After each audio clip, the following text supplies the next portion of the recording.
Hello learning with A2 पर आज फिर आपके सामने केमिकल काइनेटिक्स का लेसन नंबर यानी कि लेक्चर नंबर 2 लेकर आए हैं आपके सामने। आज जो मैंने लेसन यानी लेक्चर फर्स्ट में जो आपको मैंने सब कुछ बताया था कि लेक्चर फर्स्ट में आपको कि केमिकल काइनेटिक्स के अंदर क्या क्या पढ़ना है हमें, और उसका मैंने केमिकल काइनेटिक्स की डेफिनेशन क्या होती है और टाइप ऑफ केमिकल काइनेटिक्स पढ़ा दिया था। यानी कि 3 प्रकार के अभिक्रिया पढ़ाने के बाद वेरी फास्ट जिसको हम इंस्टेंटेनियस रिएक्शन, और वेरी स्लो, और एक पढ़ाई थी मैंने मॉडरेट रिएक्शन जिसको हम स्लो अभिक्रिया बोलेंगे। उसके बाद आज नया लेक्चर स्टार्ट होगा, लेक्चर नंबर 2 पार्ट 4 रासायनिक बलगति का केमिकल काइनेटिक्स जिसको बोलेंगे। लेक्चर नंबर कौन से स्टार्ट होगा? 2 स्टार्ट होगा। सही है, लेक्चर नंबर कौन से स्टार्ट होगा? 2 स्टार्ट होगा। तो 2 में हम देखते हैं आज पढ़ाया जाएगा। तो आज का जो टॉपिक का नाम है वो है अभिक्रिया का वेग।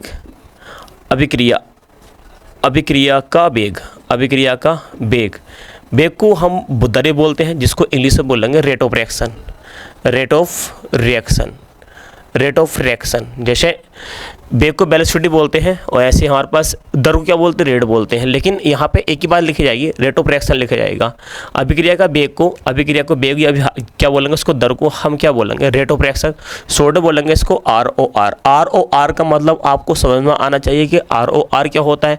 तो ROR जो होता है वो रेट ऑफ रिएक्शन होता है, या फिर ROR जो होता है वो अभिक्रिया क्या होता है? वेग होता है। देखो क्या होता है, मानो कोई स्टार्टिंग में जो है कोई अभिकारक है R, और उसके बाद क्या बन गया? प्रोडक्ट बन गया। ठीक है। तो मैं कह रहा हूँ, मैंने आपको परिभाषा बताया था कि परिभाषा मैंने क्या आपको बताया था कि रासायनिक बलगति रासायनिक विज्ञान की वह शाखा होती जिसके अंतर्गत अभिकारक और उत्पाद की सांद्रता में जो परिवर्तन होता है भौतिक अवस्थाओं के साथ, उसे रासायनिक बलगति कहते हैं। तो अभी जो बात कह रहा हूँ मैं, अभिकारक तथा उत्पाद की सांद्रता में जो परिवर्तन हो रहा है उसकी बात देखते हैं। देखो तो हम बोलेंगे, चलो अभिक्रिया का वेग की अगर हम बात करें, अभिक्रिया का वेग, तो हम अभिक्रिया वेग बात करेंगे तो अभिकारक या उत्पादक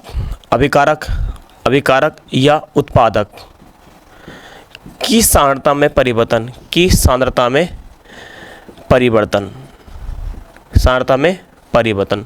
बटे परिवर्तन समय। कहने का मतलब ये है कि अब हम अगर डेफिनेशन की बात करेंगे, किसकी? अभिक्रिया के वेग की डेफिनेशन की बात करेंगे, तो अभिकारक या उत्पाद की सांद्रता में जो परिवर्तन होता है समय परिवर्तन के साथ साथ, उसे अभिक्रिया का वेग कहते हैं।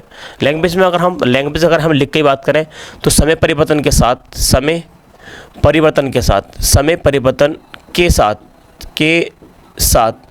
अभिकारक वे उत्पादक की सांद्रता में अभिकारक तथा उत्पाद की सांद्रता में परिवर्तन ही अभिक्रिया का वेग कहलाता है। अभिक्रिया कहलाता है। देखो डेफिनेशन लिख दी मैंने।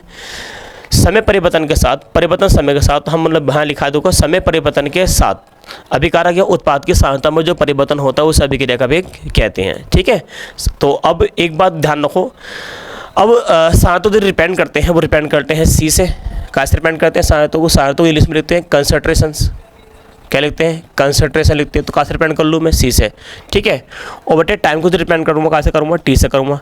लेकिन परिवर्तन हो रहा है तो क्या लगा देंगे? यहाँ पर डेल्टा लगा देंगे, यहाँ पे क्या D लगा देंगे। ठीक है। और यहाँ पे मैंने एक शो कर दिया प्लस माइनस। ठीक है।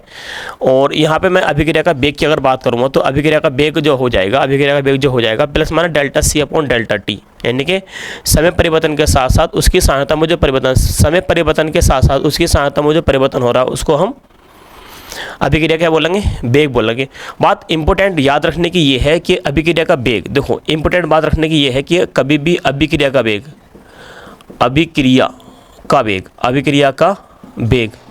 सदैव धनात्मक होता है। अभिक्रिया का वेग सदैव धनात्मक होता है। अभिक्रिया का वेग सदैव धनात्मक क्या होता है, धनात्मक होता है। लेकिन यहाँ पे आपने प्लस भी लिखा, आपने क्या लिखा, माइनस लिखा, और आपने वहाँ लिखा था अभिक्रिया का वेग सदैव क्या होता है, धनात्मक होता है। तो कंडीशन देखते हैं कब धनात्मक कब ऋणात्मक होगा। ऋणात्मक तो होगा नहीं, क्योंकि किसी चीज़ का वेग कभी ऋणात्मक नहीं होता, हमेशा क्या होगा, धनात्मक होगा। ठीक है, तो ये कंडीशन देखते हैं अभी क्या कैसी कंडीशन आती है, देखो। और मैं इसे नोट में लिखूँगा कि ऋणात्मक चिन्ह, इसमें जो ऋणात्मक चिन्ह है, ऋणात्मक जो चिन्ह है, ऋणात्मक चिन्ह माइनस अभिकारक की सांद्रता में कमी, अभिकारक की सांद्रता में कमी दर्शाता है। और धनात्मक चिन्ह जिसको हम प्लस बोलेंगे, उत्पादक की सांद्रता में परिवर्तन, उत्पादक की सांद्रता में वृद्धि को दर्शाता है। देखो इस पर डिस्कस करते हैं, दर्शाता है, इस पर डिस्कस करते हैं। देखो तो मैं क्या लगा कि जो अभिक्रिया का जो वेग होगा, आपने बताया था अभिक्रिया का जो वेग होगा plus minus delta C upon क्या होता है, डेल्टा टी होता है। यानी कि अभिकारक या उत्पाद की सांद्रता में जो परिवर्तन होगा उसको समय परिवर्तन के साथ साथ अभिकारक व उत्पाद की सांद्रता में जो परिवर्तन होता है उसको क्या बोलते हैं, अभिक्रिया का क्या बोलते हैं, वेग बोलते हैं, जिसको हम शॉर्ट में क्या लिख देंगे, ROR लिख देते हैं। अच्छा, मैं अगर बात कर लगा कि अभिकारक का वेग, किसका वेग बोलते हैं यहाँ पर, ओनली अभिकारक का वेग,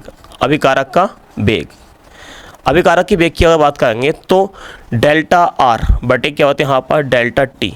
सांतों को रिप्रेजेंट करने के लिए बड़ा ब्रैकेट लगा दो। ध्यान रखना है, ये बात बहुत इंपॉर्टेंट है कि मैं बड़ा ब्रैकेट जो लगा रहा हूँ मैथ के अंदर, वो मैथ के अंदर क्या होता है, बड़ा ब्रैकेट होता है, लेकिन केमिस्ट्री के अंदर, इस चैप्टर के अंदर, केमिकल काइनेटिक्स के अंदर इसको बोला गया है सांद्रता।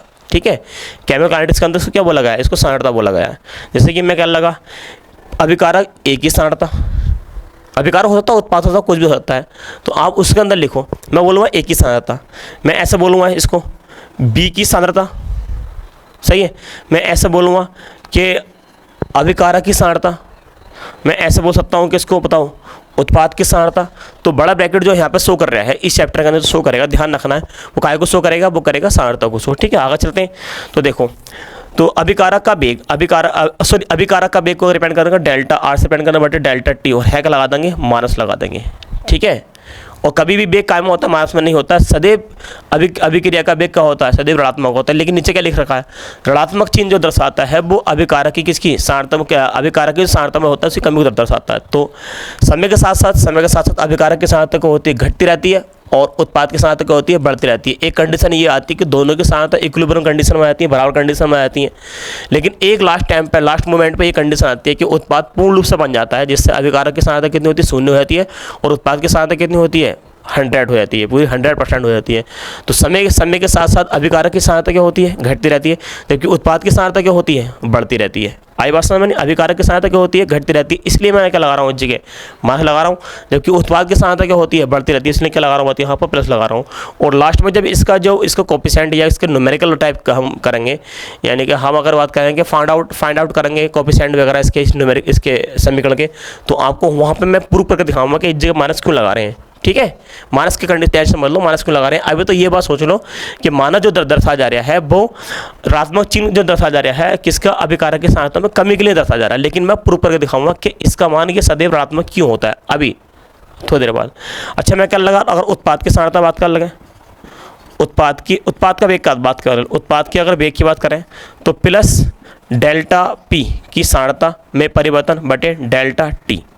सही है, तो मैं लैंग्वेज में जो बोला गया था, अब देखो डेल्टा पी जो शो कर रहा है वो किसे कर रहा है, प्रोडक्ट को शो कर रहा है, यानी कि उत्पादों को शो कर रहा है। तो यहाँ पे क्या लगाया मैंने, प्लस लगाया। तो प्लस में मतलब धनात्मक चिन्ह जो है उत्पाद के साथ में वृद्धि को दर्शाता है। ठीक है, और ऋणात्मक चिन्ह जो होता है अभिकारक के साथ किसे दर्शाता है, कमी को दर्शाता है। तो डेल्टा पी क्या हो गया, समय परिवर्तन के साथ साथ डेल्टा पी यानी कि उत्पाद की सांद्रता में जो परिवर्तन होता है उसे उत्पाद का वेग बोलेंगे। समय परिवर्तन के साथ साथ अभिकारक की सांद्रता में जो परिवर्तन होता है उसको अभिकारक का वेग बोलेंगे। ठीक है, ये तो हमारे पास लैंग्वेज स्टार्ट हुई कि अभिकारक का अभिक्रिया का वेग कैसे कहते हैं। तो लास्ट में रिपीट कर रहे हैं कि समय परिवर्तन के साथ साथ इसको ऐसे लिख दो, समय परिवर्तन के साथ साथ अभिकारक या उत्पाद की सांद्रता में जो परिवर्तन होता है उससे अभिक्रिया क्या बोलते हैं, वेग बोलते हैं। लेकिन खाली अभिकारक की वेग की अगर बात करेंगे तो अभिकारक कौन है, आर है, उत्पाद कौन है, P है। तो अभिकारक की बात करेंगे तो डेल्टा जहाँ C है उसको सार्थक को मैंने क्या मान लिया, बड़ा ब्रैकेट मान लिया, यानी कि जो कंसंट्रेशन C है उसको मैंने बड़ा ब्रैकेट मान लिया यहाँ पे। ये बात देखो, ये बात हो रही है, जो कंसंट्रेशन C है यानी कि सांद्रता है वो उसको क्या मान लिया, बड़ा ब्रैकेट मान लिया। तो हम बोलेंगे अभिकारक का वेग डेल्टा R बटे डेल्टा T, यानी कि समय परिवर्तन के साथ अभिकारक के साथ परिवर्तन हो रहा है। माइनस क्यों लगाया है, वो ऋणात्मक चिन्ह क्यों लगाया है, क्योंकि सांद्रता में क्या होती है, कमी होती है, किसकी सांद्रता में कमी होती है, अभिकारक सांद्रता में कमी होती है। उत्पाद का वेग की बात करेंगे तो delta P upon delta T, यानी कि समय परिवर्तन के साथ साथ उत्पाद की सांद्रता में जो परिवर्तन हो रहा है उसको उत्पादक का वेग बोलेंगे। प्लस को लगाया क्योंकि उत्पाद की सांद्रता में क्या होती है, वृद्धि होती रहती है। ठीक है, अब आगे देखते हैं नेक्स्ट, अब आगे चलते हैं। देखो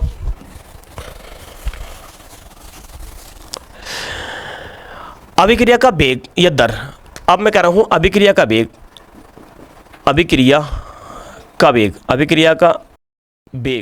या दर के प्रकार यानी कि अभिक्रिया का वेग या दर टाइप ऑफ, लिख देंगे हम type of rate of reaction. अभिक्रिया का वेग या दर कितने प्रकार का होता है इस पर डिस्कस करेंगे। और लेक्चर में मैंने कल लेक्चर नंबर फर्स्ट में मैंने सबको बता दिया था पूरा इंट्रो कि रेट ऑफ रिएक्शन कितने टाइप की होती है। तो देखो रेट ऑफ रिएक्शन कितने टाइप की होती है, 3 टाइप की होती है। एक तो होता है नंबर फर्स्ट, ये होता है औसत वेग। क्या होता है, औसत वेग, सही है, औसत वेग जिसको हम बोलेंगे एवरेज, चलो एवरेज रेट बोल दो, वैसे वेलोसिटी लिखा जाएगा लेकिन एवरेज रेट बोल रहा हूँ मैं, सही है।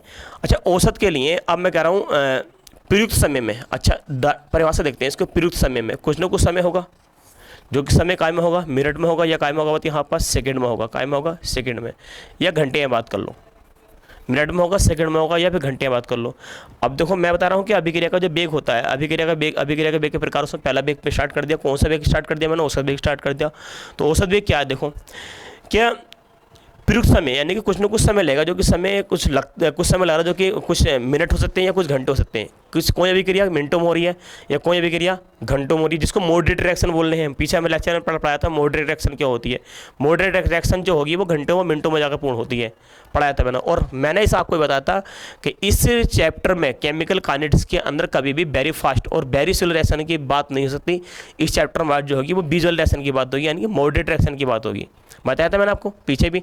तो देखो मॉडरेट रिएक्शन क्या होती है, वह अभिक्रिया जिनको पूर्ण होने में घंटों और मिनटों लगते हैं, घंटों और क्या लगते हैं, मिनटों लगते हैं, उसे क्या बोलते हैं, मॉडरेट रिएक्शन बोलते हैं, यानी कि मध्यम वाली अभिक्रिया बोलते हैं, या मंद अभिक्रिया बोलते हैं। ठीक है, और जब मिनट है तो सेकंड में हो सकता है भाई, ये कोई बात नहीं है, मिनट है तो सेकंड भी हो सकता है यार। ठीक है, तो अब देखो प्रयुक्त समय के साथ साथ अभिकारक या उत्पाद, अभिकारक या उत्पादक की सांद्रता परिवर्तन, अभिकारक या उत्पाद की सांद्रता में परिवर्तन औसत वेग कहलाता है। परिवर्तन औसत वेग कहलाता है। ठीक है, मैं कह रहा हूँ कि अभिकारक या उत्पाद की सांद्रता में परिवर्तन औसत वेग कहलाता है, लेकिन प्रयुक्त समय में कुछ समय में मिनट या घंटों में जाके, या फिर मिनट के किसी सेकंड में जाके, सही है।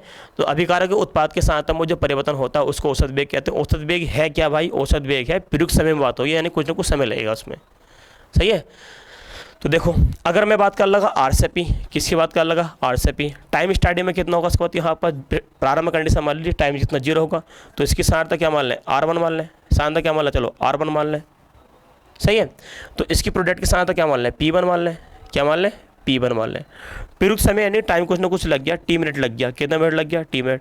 इसकी सांद्रता जो होगी कितनी मान ली, यहाँ पर R2 मान ली, जबकि इसकी जो सांद्रता होगी इसकी क्या मान ली, यहाँ पर P2 मान ली।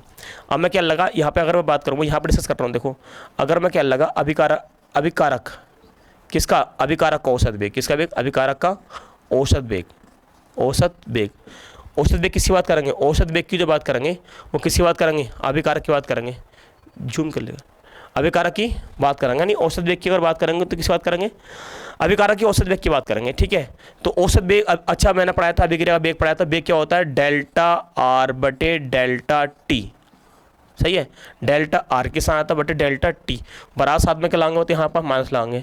लेकिन भाई देखो परिवर्तन जो होता है हमेशा जो डेल्टा लगाया जाता है। और हाँ ये बात मैं बता रहा हूँ आपको, डेल्टा जो प्रयुक्त होता है वो औसत वेग के लिए प्रयुक्त होता है, ठीक है। डेल्टा जो प्रयुक्त होगा वो किसके लिए होगा, औसत वेग के लिए प्रयुक्त। जब भी मैं केमिकल काइनेटिक्स चैप्टर के अंदर कभी भी कोई रिएक्शन कराऊं और मैंने अगर वहाँ पर डेल्टा शो कर दिया, अगर मैंने वो डेल्टा शो कर दिया, आप तुरंत पहचानोगे औसत वेग चल रहा है। ठीक है, अभी फाउंड आउट करेंगे, अभी न्यूमेरिकल करेंगे, इसके केमिकल रिएक्शन दिखाऊंगा कि कैसे होती है। तो भाई जब भी मैं डेल्टा लगाऊंगा आपको ध्यान रखना, जब भी मैंने आपको डेल्टा लगा दिया, यानी कि यहाँ पे डेल्टा लगा दिया मैंने केमिकल काइनेटिक्स के अंदर, यानी कि रिएक्शन जब हो करेगी उसमें बोले करेगा औसत वेग बताओ, तदाक्षणी वेग बताओ। तो औसत वेग अगर मैं निकाले करूँगा तो जो डेल्टा लगा करूँगा, ये बात ध्यान रखनी है बस खाली। तो देखो डेल्टा जो होता है वो वृद्धि या कमी को दर्शाता है। तो ज़्यादा वाले में से हमेशा पहला वाला घटाते हैं, ज़्यादा वाला क्या होते हैं यहाँ पर, ज़्यादा वाले में से पहला वाला, यानी कि दूसरे वाले में हमेशा पहला वाला घटाते हैं। तो दूसरा वाला मान लिया क्या है R2 और पहला वाला क्या होता है यहाँ पर R1, सही है, और बटे में T2 और बटे यहाँ पर T1, सही है, और यहाँ पे क्या लगा रहे हैं, हमने लगाया माइनस, सही है। तो ध्यान रखना है कि अभिकारक का औसत वेग जो होता है डेल्टा R डेल्टा T होता है, लेकिन उसको और अगर ओपन करेंगे तो R2 माइनस का R1 बटे T2 माइनस का T1, ठीक है। इसी प्रकार अगर मैं बात करूँ उत्पादक का औसत वेग, उत्पादक का औसत वेग, उत्पादक का औसत वेग, तो उत्पादक की औसत वेग की अगर बात करेंगे तो प्लस डेल्टा P की सारणता बटे यहाँ पर बताइए डेल्टा T, तो प्लस P2 में से क्या करो, P2 घटाओ, P2 में से क्या करें P1 घटा में, और T2 में से क्या घटा में T1 घटा में। ये कंडीशन हो गई, देखो ये कंडीशन हो गई। देखो तो औसत वेग की अगर हम बात उत्पादक की औसत वेग की बात करेंगे तो P2 में से P1 घटाएंगे, अभिकारक की बात करेंगे तो R2 में से क्या करेंगे R1 घटाएंगे, ठीक है। अब ये तो बात हो गई हमारे पास, किसकी बात होगी वहाँ पर, ये औसत वेग की बात हो गई, किसकी बात हो गई, ये औसत वेग की बात हो गई। तो औसत वेग क्या होता है लास्ट में बता रहे हैं। देखो सबसे पहली बात तो ये है कि इतनी सी बात याद रख लो, औसत वेग को जो रिप्रेजेंट करते हैं वो कैसे रिप्रेजेंट करते हैं, डेल्टा से रिप्रेजेंट करते हैं। और फिर प्रयुक्त समय के साथ साथ अभिकारक या उत्पाद की सांद्रता में जो परिवर्तन होता है उसे औसत वेग कहते हैं। प्रयुक्त समय जिसको हम मिनट और घंटों में या फिर सेकंड में हम लिख सकते हैं। अब मैंने एक रिएक्शन ली, मानो अभिक्रिया निम्न प्रकार है, R से क्या बना है प्रोडक्ट बना, टाइम कितना है 0 है, इसकी R1 की R की सांद्रता कितनी R1, प्रोडक्ट की सांद्रता कितनी है P1, टाइम T मिनट पर, इसकी सांद्रता कितनी होगी R2, इसकी सांद्रता कितनी होगी P2। तो अगर मैं अभिकारक का औसत वेग की बात करूँगा तो अभिकारक का औसत वेग delta R upon delta T हो जाएगा, और R2 में से R1 घटा देंगे, माइनस क्यों शो करा है, पहले भी लिख रखा है मैंने, अभिकारक के सांद्रता में कमी दर्शाता है माइनस। उत्पाद को औसत वेग की बात करेंगे delta P upon delta T और P2 माइनस का P1। अब नंबर दो की बात करेंगे हम, अभिक्रिया के वेग की नंबर 2 की बात करेंगे, यानी कि अभिक्रिया का औसत वेग तो पढ़ा दिया है मैंने, लेकिन अभिक्रिया का वेग की नंबर 2 कौन सा होता है, तो नंबर 2 होगा वो, नंबर 2 होता है तताक्षणिक या इसको बोलेंगे क्षण,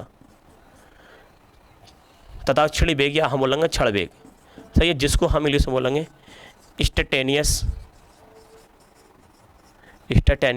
रेट। देखो अब इंस्टेंटेनियस रेट का मतलब क्या होगा, देखो इसको रिपेंड कैसे करेंगे, डी से करेंगे, इसको रिपेंड कैसे करेंगे, डी से करेंगे। समय जो लगेगा बोलेगा क्षण पर, यानी कि क्षण पर, पल भर में, टाइम का मान लिया 10 के बाद 3 सेकंड लगेगा, कितना सेकंड, 3 सेकंड से 10 के बाद मैंने मान लिया, आपको क्या बोलते हैं 10 के बाद 9 सेकंड ले लो। अब बताओ टाइम कितना है, टाइम हमारे पास जो चल रहा है वो सेकंड के हिस्से में बात चल रही है, यानी कि सेकंड का बहुत कम समय, सेकंड का क्या बोल रहे हैं टाइम जो है ना बहुत कम है, यानी कि पल भर में हुई अभिक्रिया, जैसे वेरी फास्ट अभिक्रिया जो होती है उसकी बात चल रही है। कल लेक्चर में फर्स्ट में वेरी फास्ट एक्शन पढ़ाई थी, वो भी तदाक्षणी अभिक्रिया थी, यानी तदाक्षणी क्या थी, वो अभिक्रिया थी। तो ऐसी यहाँ पर क्या आ गया, तदाक्षणी वेग आ गया, सही है। तदाक्षणी वेग क्या होगा, यानी कि अभिकारक या उत्पाद की सांद्रता में जो परिवर्तन होगा उसमें जो समय लगेगा वो समय पल भर में लगेगा, यानी कि सेकंड का हिस्सा लेगा, यानी कि टाइम की कोई ना कोई लिमिट लगेगी, टाइम क्या लगेगी, लिमिट लगेगी।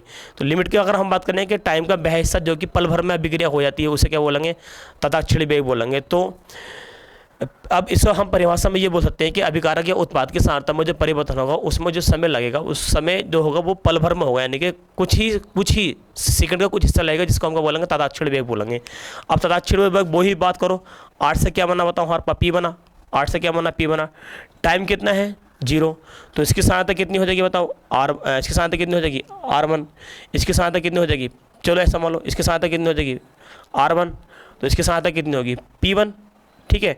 टाइम कितना लग गया T सेकेंड, कितना लग गया T सेकेंड, सही है। तो इसकी सांद्रता कितनी हो जाएगी R2, इसकी सांद्रता कितनी हो जाएगी P2। अब मैं क्या लगा अभिकारक का, किसकी बात कर लगा मैं, अभिकारक का कौन सा वेग, तताक्षणिक, यानी कि क्षण वेग। अभिकारक कौन सा वेग होती है यहाँ पर, क्षण वेग, क्षण वेग की बात करेंगे, किसके, अभिकारक की। तो आपने बताया था कि सर आर की सारणता बटे टी, लेकिन डेल्टा नहीं लगाना है क्योंकि तदाक्षणीय क्षण पे बात चल रही है, यानी कि क्षण बोले पल भर में क्षण की बात चल रही, तो यहाँ क्या लगाएंगे, डी लगाएंगे मेरे भाई, क्या लगाएंगे, डी। साथ में क्या लगाएंगे, माइनस लगाएंगे, ठीक है, साथ में क्या लगाएंगे, माइनस लगाएंगे। तो और अभी उसको और मॉडिफाई करेंगे तो इसको हम माइनस R2 माइनस का R1 और बटे में T2 माइनस का T1 ले सकते हैं। इसी प्रकार मैं अगर बात कर लगा उत्पादक का वेग, उत्पादक का क्षण वेग, उत्पादक का क्षण वेग, सही है, उत्पादक का क्षण वेग की बात करूँगा तो डेल्टा P और बटे हमारे पास, सॉरी डेल्टा नहीं, D P upon D T बराबर प्लस लगाना पड़ेगा क्योंकि उत्पादक है। तो हम इसको ऐसे ले सकते हैं प्लस P2 माइनस का P1 बटे में T2 माइनस का T1, ये बात करेक्ट हुई, P2 माइनस का P1 बटे T2 माइनस का T1, ठीक है। तो अब मैं सिर्फ इतनी सी बात बता रहा हूँ कि औसत वेग को जो रिप्रेजेंट करते हैं वो डेल्टा से करते हैं, परंतु तदाक्षणीय वेग को रिप्रेजेंट कैसे करते हैं, डी से करते। तो लास्ट बात आपको लिए बताना चाह रहा हूँ कि भाई कि जब भी मैं कोई रासायनिक समीकरण दूंगा और उसको मैं कोएफिशिएंट निकाले करेंगे उसका, या स्टोइकोमेट्री निकाले करेंगे उसका, तो उसमें दो बात बूझ ले करेगा। कभी कभी बूझ ले करेगा कि इस अभिक्रिया में औसत वेग निकालो तो डेल्टा लगा दे करेंगे, फिर बूझ ये करेगा इस अभिक्रिया में तदाक्षणीय वेग निकालो डी लगा दे करेंगे, इतनी सी बात है बस सिर्फ, ठीक है। और नंबर थर्ड पर जो वेग था, वो कौन सा होता था यहाँ पर, प्रारंभिक वेग था। कौन सा वेग था यहाँ पर, प्रारंभिक वेग, सही है, जिसको अपना इंस्टैंटेनियस रेट बोल दो, सही है। प्रारंभिक वेग वो कौन सा होता है, टाइम कितना होगा, 0 मिनट होगा, क्या टाइम यहाँ पर 0 मिनट, सही है। तो वेग भी कितना होगा, 0 होगा। तो लास्ट वाला वेग कुछ नहीं है ना, इस पर डिस्कस करते हैं। प्रारंभिक वेग क्या किसे कहते हैं, किसी भी स्पीसीज का जो स्टार्टिंग वाला वेग होता है, यानी कि जहाँ पर कुछ कार्य नहीं हो रहा होता उसको बोलते हैं प्रारंभिक वेग बोलते हैं, सही। मैं यहाँ पे कहूँ कौन सा वेग है, प्रारंभिक वेग है, ठीक है। तो प्रारंभिक वेग कौन सा होता है, जिस पर कोई जहाँ पर टाइम 0 होता है, बात खत्म। जहाँ पर टाइम कितना होता है, 0 होता है, कुछ भी कार्य नहीं हो रहा तो उसको बोलते हैं प्रारंभिक वेग बोलते हैं। तो आई होप मैं मानता हूं कि मैं आपको समझा पाया हूं कि औसत वेग, यानी कि अब मैंने आपको 4 पॉइंट पढ़ा दिए। एक तो हमारे पास अभिक्रिया का वेग या दर किसे कहते हैं, जिसको रेट ऑफ रिएक्शन बोला हमने, किसे कहते हैं, ये आपको समझ में आया होगा। और मैं अभिक्रिया का वेग जो होता है 3 प्रकार का होता है, एवरेज वेलोसिटी और इंस्टैंटेनियस वेलोसिटी और बताइए यहाँ पर इंस्टैंटेनियस रेट। मैंने आपको समझाया है कि ये क्या आपको समझ में आया होगा, बहुत अच्छा। इसके बाद देखते हैं आगे, देखते हैं देखो कि क्या में औसत वेग और तदाक्षणीय वेग, दो ही वेग पर बात होगी। औसत वेग और तदाक्षणीय वेग अभिक्रिया पर कैसे डिपेंड होगा, ठीक है। तो देखो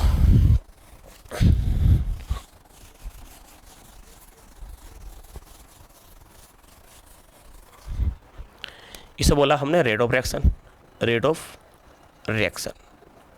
ठीक है, रेट ऑफ रिएक्शन बोला था। अब देखते हैं, देखो वही अभिक्रिया लेते हैं और उस पर हम बात करते हैं। तो मैंने कहा कि एक अभिक्रिया 2A बराबर प्रोडक्ट मान लो, ऐसा अभिक्रिया होगी। 2A बराबर क्या मान लें, प्रोडक्ट मान लें, ठीक है। ये प्रोडक्ट का नाम रखो, चलो प्रोडक्ट का नाम रखो, हमारे पास 3B बन गया। क्या बन गया, 3B बन गया। मान लो ऐसे अभिक्रिया, मानो अभिक्रिया निम्न प्रकार है। तो इसका मैं अभिक्रिया का अगर मैं औसत वेग निकाल लगा, क्या निकाल लगा यहाँ पर, औसत वेग निकाल लगा, औसत वेग किसका, अभिक्रिया का, सही है। इस अभिक्रिया का औसत वेग निकाल लगा। तो अभिकारक कौन है, अभिकारक भाई साहब A। उत्पाद कौन है, B। अभिकारक A के कितने मोल हैं, 2 मोल हैं। उत्पाद B के कितने मोल हैं, 3 मोल हैं। यानी कि अभिकारक A के जो अणु कितने हैं, 2 हैं, और अभिकारक B के जो अणु कितने होते हैं, यहाँ पर 3 है। यानी कि हम बोलेंगे कि अभिकारक A के जो कोएफिशिएंट है, सही है, अभिकारक A के जो स्टोइकोमेट्रिक कोएफिशिएंट है वो कितने, 2 हैं, जबकि उत्पाद के जो कोएफिशिएंट है वो कितने हैं, हमारे पास 3 है। कैसी बोल दो, अणु बोल दो, चाहे हमारे पास क्या बोल दो, मोल्स बोल दो, या क्या बोल दो, यहाँ पर कोएफिशिएंट बोल दो। ध्यान रखना कोई अभिक्रिया कौन सी है होती है, 2A एरो के बाद 2B। तो जिसमें A क्या है, अभिकारक है, जिसमें A क्या है, अभिकारक है। अभिकारक के कोएफिशिएंट कितने हैं, 2 हैं, सही है। B क्या है, उत्पाद के कोएफिशिएंट कितने हैं, हमारे पास 3 है, ठीक है। तो चलो एक फार्मूला होता है 1/B, तो डेल्टा C अपॉन होती है यहाँ पर डेल्टा T। देखो जहाँ पर B जो है अभिकारक क्या होती है, यहाँ पर कोएफिशिएंट है, कोएफिशिएंट माने उसके क्या होते हैं, यहाँ पर मोल है, क्या है, मोल है। या इसको हम बोलेंगे क्या, उसके क्या होता है, यहाँ पास मोल को अणु बोल दो, क्या बोल दो, उसका अणु है। B क्या है, B क्या है, हमारे पास मैं बोल रहा B क्या है, एक कोएफिशिएंट है, स्टोइकोमेट्रिक कोएफिशिएंट है B, ठीक है। और डेल्टा C अभिकारक के उत्पाद की क्या होती है, सारणता परिवर्तन है। तो मैंने बोला था कि चलो इसके 1 मिनट के लिए इसको फिनिश करते हैं औसत वेग की बात करते हैं। वेग क्या होता है, delta C upon delta T होता है, स्टार्टिंग पढ़ाया था मैंने। अभिकारक का वेग क्या होता है, delta C upon delta T plus minus लगा देता हूँ, लेकिन मैंने इतनी चीज़ वो शो कर दी इसमें, 1/b शो कर दिया मैंने। 1/b को शो क्यों करा तुमने, क्योंकि ये जो कोफिशिएंट होंगे वो साथ में आएंगे। कोफिशिएंट हमेशा कहा जाते हैं बटे में जाते हैं, ठीक है। तो अगर मैं इस पर ही बात कर लगा, अगर मैं बात कर लगा औसत वेग, किसकी बात कर लगा मैं, औसत वेग। औसत वेग की अगर मैं बात कर लगा तो औसत वेग, चलो औसत वेग किसका निकाला हूँ, अभिकारक का औसत वेग, किसका, अभिकारक का औसत वेग, अभिकारक का औसत वेग। तो आपने बताया था मास लगाएंगे, सही है, मास लगाएंगे 1/b, किसके लिए, अभिकारक के लिए। अभिकारक कौन है, अभिकारक है ए की सार्थता बटे वहाँ पर डेल्टा टी, सही है। अभिकारक कौन है, ए है, बटे वहाँ पर डेल्टा टी, सही है। कोफिशिएंट की बात करेंगे, कोफिशिएंट है कितने, अगर मैं बात कर लूँ तो ये b1 को जो ये जो हमारे पास, अगर मैं b की बात कर लूँ तो ये जो कोफिशिएंट है इसको हमने b1 बोला। b1 का हमारा रहेगा प्लस में, नहीं माइनस में, सॉरी, b1 का मान का रहेगा माइनस में, और इधर b2 का मान का रहेगा प्लस में रखा जाएगा। यानी कि ये अभिकारक का है तो कोफिशिएंट का मांगे बताइए, माइनस मांगे, यानी कि जो कोफिशिएंट, इस बात को भी डाउट न रखो तो आप बताओ माइनस क्यों लगाया हमने भाई, कि माइनस लगाया है, ऋणात्मक चिन्ह जो दर्शाता है वो अभिकारक के साथ क्या होता है, कम में दर्शाता है। तो आप इस बात को भी मत सोचो, लो और भी ईजी हो जाएगा, इस बात को मत सोचो, हम नहीं पढ़ा इस वाली बात को, हम डायरेक्ट समझेंगे कि कोफिशिएंट जो आएंगे, यानी कि जो ये क्या है, बी तो है, ये बी का मान है, ये भी बी का मान है। बी का मान कहाँ जाएगा, बटे में आया था हमेशा, कोफिशिएंट हमेशा बटे में आएगा, बटे डेल्टा ए अपॉन बटे यहाँ पर डेल्टा टी। बात समझ में आ गई। ये मैंने ए का औसत वेग निकाल दिया, किसका वेग निकाल दिया मैंने, एक औसत वेग। अगर मैं क्या लगा, उत्पादक का औसत वेग, किसका बताइए यहाँ पास, उत्पादक का औसत वेग, उत्पादक का औसत वेग। उत्पादक के औसत वेग की अगर हम बात करेंगे तो उस उत्पादक के औसत वेग में हम 1/b लेंगे, प्लस में लेंगे, यहाँ पे प्लस लेंगे। आपको बताओ डेल्टा क्या, डेल्टा अब b बना जाएगा, क्योंकि डेल्टा क्यों लगाया है मैंने, औसत क्यों लगाया, b क्या है, अभिकारक, बटे डेल्टा t, सही है। तो प्लस इसी कोफिशिएंट कितने, 3 है, तो 1/3 डेल्टा b अपॉन बते यहाँ पर डेल्टा t। ध्यान रखेंगे, देखो अगर मैं अभिकारक का औसत वेग की अगर बात करेंगे तो 1/2 क्या आ गया, 1/2 delta a upon delta t। अब b की बात करेंगे तो 1/3 delta b upon delta t। Plus क्यों शो कर रहे हैं, उत्पाद के लिए, और माइनस शो कर रहे हैं, किस बात के लिए कर रहे हैं, अभिकारक के लिए। तो भाई आप बात को समझो कि जो कोफिशिएंट होते हैं, सारी बात को रट्टा मारो कि जो कोफिशिएंट होते हैं बटे में आते हैं, बात खत्म। जो कोफिशिएंट होते हैं कायम आते हैं, यहाँ पर बटे में आते हैं, ठीक है। बाकी तो वो कंडीशन करें, तो कंडीशन करते हुए आ रहे हैं अपनों। तो अभी फिर एक रिएक्शन और लेते हैं, चलो एक रिएक्शन की और बात करते हैं। देखो मैंने माना कि a प्लस बी एरो के बाद क्या होने वाला, c प्लस डी बना, क्या बना, c प्लस डी, ठीक है। अब अगर मैं इसकी औसत वेग की बात करूँ, क्या बात करें यहाँ पर, औसत वेग निकालो, पूरे अभिक्रिया का औसत वेग निकालो। चलो पूरे अभिक्रिया औसत वेग यहाँ लिखते हैं, लेकिन आप बताओ कि जो समय परिवर्तन हो रहा है, क्या हो रहा है, समय परिवर्तन जो हो रहा है, सही है, समय परिवर्तन जो हो रहा है। और मैंने अभी आपको बताया था कि वेग जो होता है उसका कोफिशिएंट भी होगा बटे delta T upon delta C upon delta T, है नी, कोफिशिएंट बटे में आएगा, और delta C upon delta T उत्पादक या अभिकारक के साथ क्या होता है, परिवर्तन हो रहा है। प्लस माइनस भी शो कर लो इस जगह, प्लस माइनस भी शो कर लो। चलो हमने तो औसत वेग, चलो औसत वेग निकालेंगे। पहले आप ये बताओ कि समय के साथ साथ एक ही सार्थता में, यानी कि ए के विलुप्त होने की दर, दरों का आश्रय करते हैं, विलुप्त होने की दरों का आश्रय करते हैं। डेल्टा दर क्या होता है, delta C upon delta T. तो ए कौन है, अभिकारक है। अभिकारक क्या बोलेंगे बताओ, ए बोल देंगे अपन कि सार्थता बताओ, कि सार्थता बटे यहाँ पर डेल्टा टी क्या लगा देंगे, मास लगा देंगे, ठीक है। किसके लिए बात करेंगे हम, एक समय परिवर्तन के साथ साथ ए की जो दर होगी वो घटती रहेगी, बी की दर भी क्या होगी, घटती रहेगी, परंतु सी की और डी की दर क्या होगी, बनती रहेगी। सही है, मैंने आपको बताया था कि समय परिवर्तन के साथ साथ अभिकारक की सहायता क्या होती है, घटती रहती, उत्पाद की सहायता क्या होती है, बढ़ती है। अभिकारक कौन कौन से इसमें, एक ए है और एक बी है। उत्पाद कौन से, एक सी और डी है।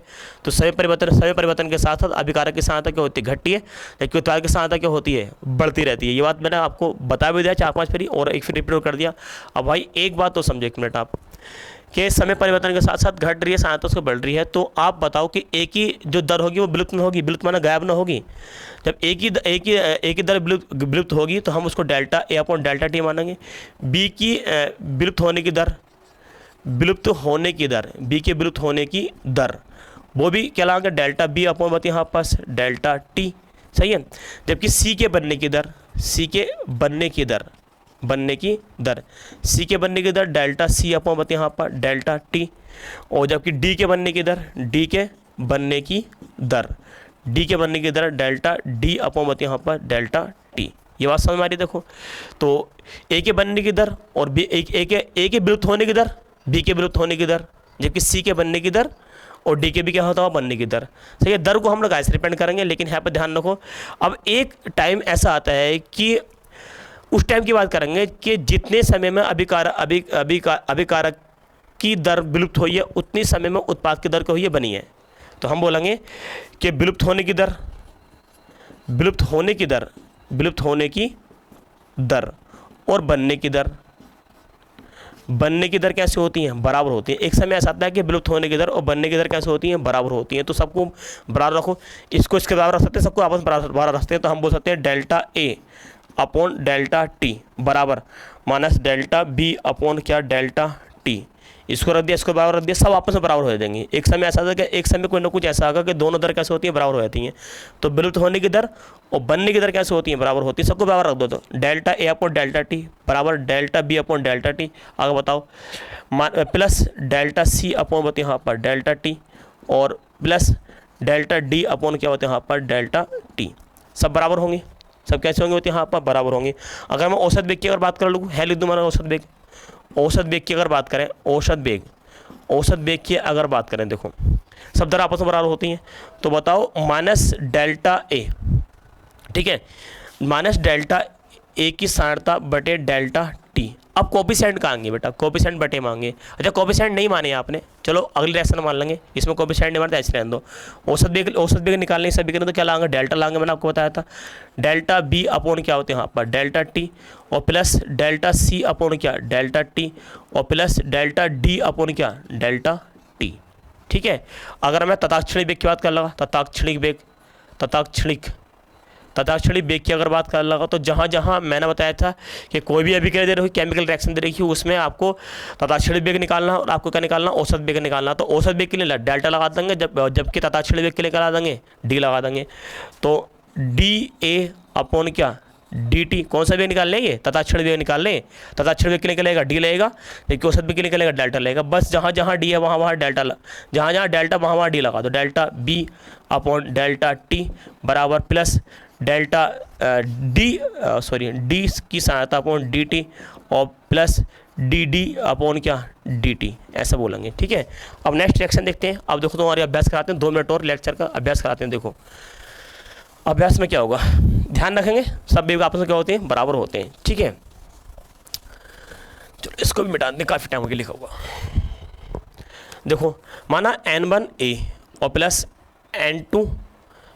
N2B, एरो के बाद M1C और M2D, ये मैंने कोई अभिक्रिया मान ली।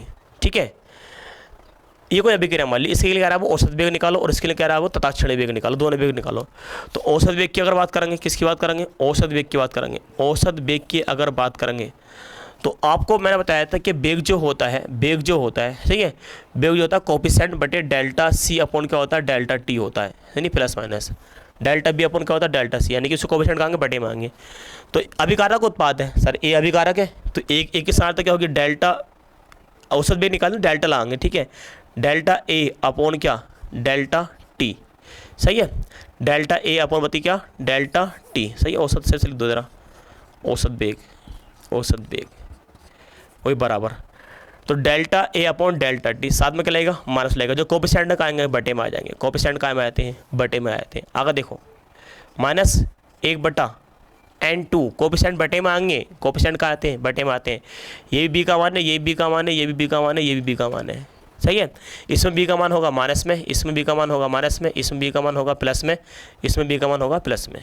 आई बात समझ नहीं, तो देखो माइनस में आ गया, एन बन रखा जाएगा, कायम आ गया, माइनस में आ गया, कोफिशिएंट बटे में आ गया, माइनस में आ गया, इसमें कोफिशिएंट कायम आ गया, माइनस में आ गया।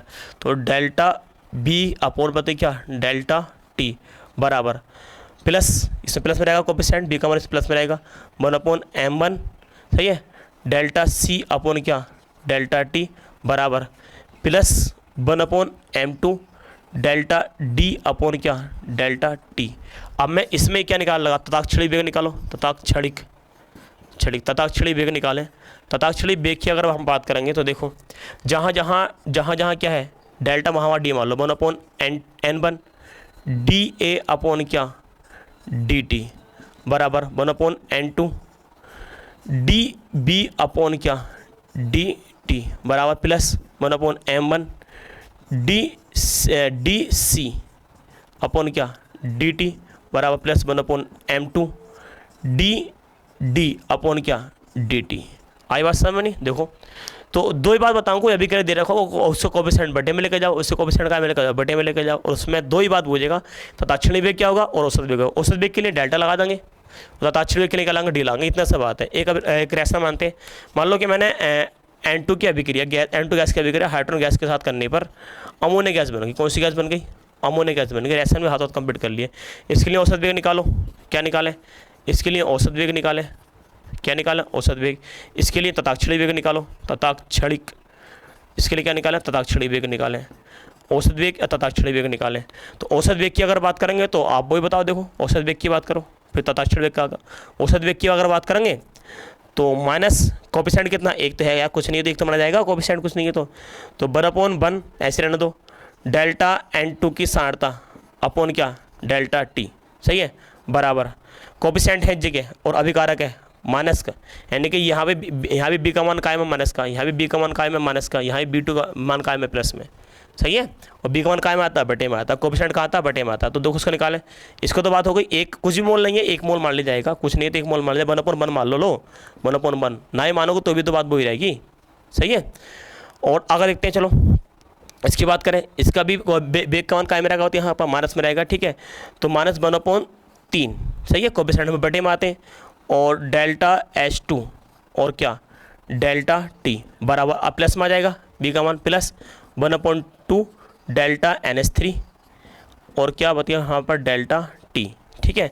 अब किसकी बात करें मतलब यहाँ पर किसकी बात कर लें, अब बात कर रहा था अच्छे वेग की, तो माइनस डी लगा दो जहाँ जहाँ, यार बताओ बात खत्म, डी लगा दो जहाँ जहाँ डेल्टा है बराबर, चलो -1/3 DH2 और क्या DT और प्लस 1/2 DNH3 अपॉन बत क्या होता है यहाँ पर DT, ठीक है। इस टाइप से बात कर लेंगे। एक और लास्ट रिएक्शन मानते हैं, कोई ना कोई रिएक्शन माने, देखो निकल गया इसका भी सभी क्रिया के लिए भी, और एक और केमिकल रिएक्शन मानते हैं, देखो इस टाइप से मान लो कि 2HI क्या 2HI बराबर H2 बन गया और क्या बन गया I2 बन गया। अब इसके लिए क्या निकालें? औसत वेग निकालें। क्या निकालें बताओ? औसत वेग निकालें। औसत वेग की अगर बात करेंगे तो कोफिशिएंट, ये इसका कोफिशिएंट भी B1 है, यानी कि बी का मान प्लस माइनस रहेगा, यहाँ पे एक बी का मान है, भी एक बी का मान है, तो -1/2 डेल्टा HI की सार्थता बटे में डेल्टा टी बराबर प्लस डेल्टा H2 और बटे क्या डेल्टा टी बराबर प्लस डेल्टा I2 बटे यहाँ पर डेल्टा टी। तथाक्षणिक वेग की बात करें, तथाक्षणिक वेग की अगर बात करेंगे तो -1/2 DHI अपॉन क्या DT बराबर प्लस डेल्टा डी लगाओ, सॉरी DH2 की सार्थता अपॉन क्या DT और प्लस DI2 और बटे क्या होते हैं यहाँ पास DT, ठीक है। तो मैं आपको आई होप मैं समझा कि आपको समझ में आ गया होगा सारा के लेक्चर, पूरा लेक्चर कम से कम आधे घंटे से ज़्यादा लेक्चर हो गया है। तो भाई अब नेक्स्ट इससे लेक्चर जो लेक्चर नंबर 3 जो होगा इसी टॉपिक के न्यूमेरिकल कराएंगे, यानी कि 4 से 5 न्यूमेरिकल कराएंगे इस टॉपिक के, सही है, नेक्स्ट लेक्चर में।